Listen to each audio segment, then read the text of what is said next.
DA নিয়ে আবার খুব গুরুত্বপূর্ণ আপডেট। নভেম্বর গড়িয়ে ডিসেম্বর, ডিএ মামলার রায়দান আদৌ হবে 2025-এ।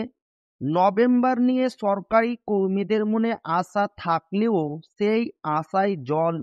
যত সময় যাচ্ছে হতাশা বাড়ছে সরকারি কর্মীদের।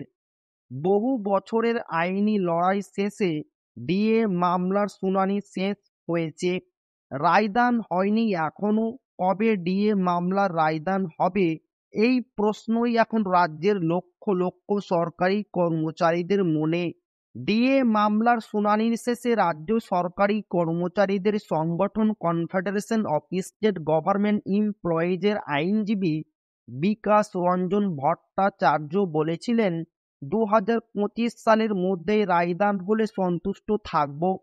প্রশ্ন উঠছে, ডিএ মামলার রায়দান আদৌ হবে 2025 সালে, যদিও সেই উত্তর কারো কাছে নেই।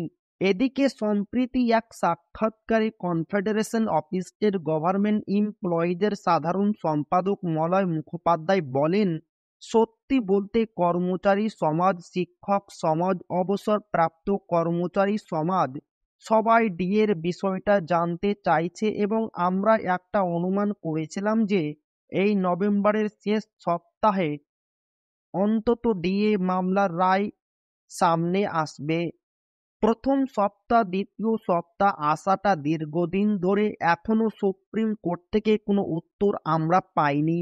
তবে একই সঙ্গে যদিও আসার কথা শুনিয়ে মলয়বাবু আরও বলেছিলেন, তবে এইটুকু আমরা দেখেছি যে আমাদের ডিএ মামলাটা যারা করেছিল, বিচারপতি সঞ্জয় কারোল এবং বিচারপতি প্রশান্ত কুমার মিশ্রের স্পেশাল বেঞ্চে তাদের একসঙ্গে বসা, অর্থাৎ যখন স্পেশাল বেঞ্চ না হলে একসঙ্গে কিন্তু হয় না, সেটা দেখছি এখন সপ্তাহে একদিন দুদিন করে হচ্ছে।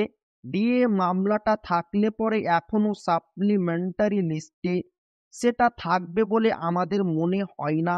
কর্মচারী সমাজকে তা বলবো না, তবে যদিও থাকে তাহলে একদম শেষ মুহূর্তে জানতে পারবেন।